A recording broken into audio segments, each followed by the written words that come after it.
Olha, posso falar uma coisa pra vocês? Eu não aguento mais o mundo corporativo. É uma das coisas que eu mais ouço. Inclusive, já falei muito isso também. E quando as pessoas vêm me contar sobre isso, é sempre num tom meio de segredo, ou num tom fazendo uma piada, porque tem coisa que é meio tragicômica mesmo. Mas sabe por que isso? Porque ainda é meio tabu falar em alto e bom som que o seu trabalho, que teoricamente é um sucesso, que paga bem, é numa grande multinacional, que tem até ping-pong no escritório, massagem relaxante, fruta em todos os andares e durante a pandemia teve até meditação guiada, é na verdade um grande dementador na sua vida. Você não sabe o que é dementador? Joga aí no Google Harry Potter dementador.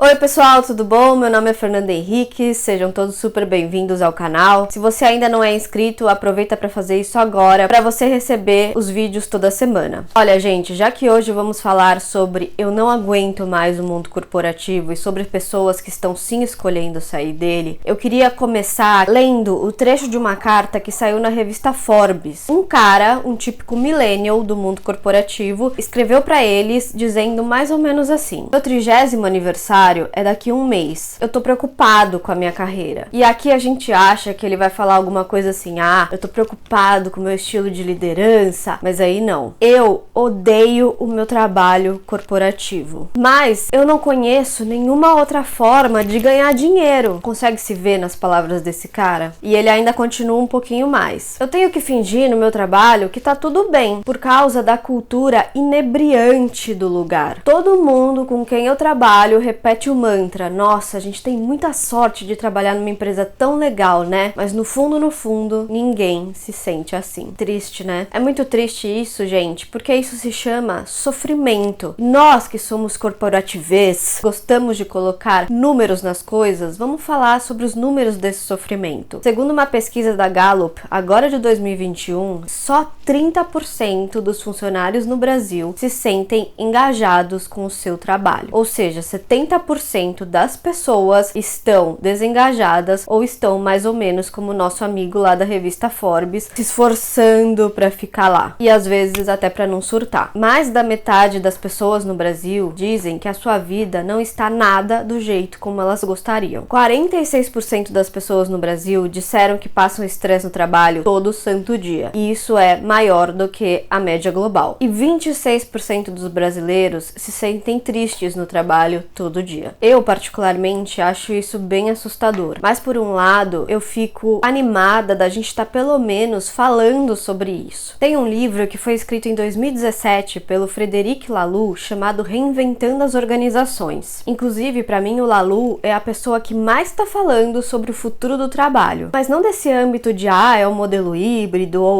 tecnologicamente falando. Mas do âmbito de encarar de frente esse leão que, como ele diz, é um modelo de administração da época da Revolução Industrial. Isso mesmo. Ele começa o livro assim: gente, eu tenho a sensação de que há algo quebrado na forma como a gente administra empresas hoje em dia, não parece não? Como pode ser que essa forma como a gente trabalha tá contribuindo para um mundo melhor, tá fazendo as nossas vidas ser melhor? E ele diz que essa sensação não é exclusiva das pessoas que estejam na base da organização. Ele diz que quem tá lá no topo da pirâmide também sente a mesma coisa. A galera já não aguenta mais a politicagem, jogos de ego, a burocracia, mecanismos de aprovação super complicados, e como ele chama de o tedioso ciclo orçamentário, aquela aprovação de budget de todo ano. E isso não tá só no livro do Laloux, não. Tem outro livro que a gente já falou aqui, que eu acho muito legal, que é o do David Graeber, o Bullshit Jobs. Nesse livro do Bullshit Jobs, ele falou algo que eu já sentia há muito tempo. Vocês sabiam que a gente passa o nosso tempo do trabalho só 40% fazendo o que é o nosso core work? O que a gente passa fazendo no restante do dia? 16% do nosso tempo é respondendo e-mail inútil, 10% é em reunião também inútil, 8% é com gente te interrompendo, sabe aquela pessoa que vem lá no Skype e fala: oi, posso pedir uma ajudinha? E o restante é fazendo qualquer outra coisa, mas que não seja também o seu core work. Só que apesar da gente ficar só 39% fazendo fazendo o que a gente deveria fazer, a gente passa muito tempo no trabalho e as pessoas estão se sentindo realmente sobrecarregadas. Uma pesquisa global da Microsoft, que incluiu o Brasil também, mostrou o seguinte: 54% das pessoas se sentem totalmente sobrecarregadas no seu trabalho. 39% estão exaustas. E 1 a cada 5 sente que a empresa onde ela trabalha não se importa realmente com o work-life balance das pessoas. Eu, inclusive, achei que seria muito mais, né? E todo esse esgotamento, gente, é uma das causas de um grande inimigo que agora está se falando muito mais no ambiente de trabalho, que é o burnout. Só que a gente erra em achar que o burnout vem só desse overload de trabalho. Não é só isso, não. Segundo a revista americana Inc., que eu nunca sei se fala INC ou Inc., eles dizem que as organizações falham em reconhecer qual é realmente a causa do burnout. Sim, tem a ver com o overload de trabalho, mas também tem a ver com a falta de significado que eu encontro no meu trabalho e também tem a ver com o suporte real que a empresa dá para a saúde mental das pessoas. Tudo isso que já vinha há tanto tempo, ou seja, esse sentimento de que há algo quebrado na forma como a gente trabalha hoje, que a gente trabalha fazendo coisas que a gente não deveria estar fazendo, ou que a gente está realmente sofrendo, isso tudo se intensificou muito mais durante a pandemia. A gente começou a se questionar, peraí, qual que é o sentido disso tudo? Por que a gente dá tanto da gente nas nossas carreiras? Por que eu tô dando tanto de mim nessa empresa? A gente tá recebendo algo em troca justo por todo esse estresse, por toda essa dor de cabeça que eu tô passando? Pelo jeito, não. Tanto que 40% das pessoas do mundo estão pensando em mudar de emprego. E sabe por que a pandemia intensificou tudo isso? Não foi só porque a gente ficou mais em casa, mas o que a revista diz, que a princípio até me deixou um pouco assustada, eles disseram assim: olha, durante a pandemia a gente encarou a mortalidade de frente. A gente viu o quanto nós somos vulneráveis e a gente se pegou pensando, nossa, e o que eu tava fazendo da minha vida até agora? Tem uma outra matéria da revista Time que virou a minha matéria de cabeceira, digamos assim, que eles falam o seguinte: a pandemia revelou, eu inclusive traduziria para escancarou, o quanto a gente odeia os nossos trabalhos. E agora a gente tem a chance de reinventar tudo isso. As pessoas estão se questionando coisas como: será que eu quero voltar a um ambiente de trabalho tóxico como antes? Será que eu quero aceitar o tal modelo híbrido, sabendo que eu, como mãe, não vou conseguir ir pro escritório todos os dias, enquanto as outras pessoas vão conseguir? E eu sei que isso vai me causar desvantagem. Inclusive, só um parênteses, o CEO do WeWork, que era uma empresa que eu inclusive admirava bastante, ele falou assim: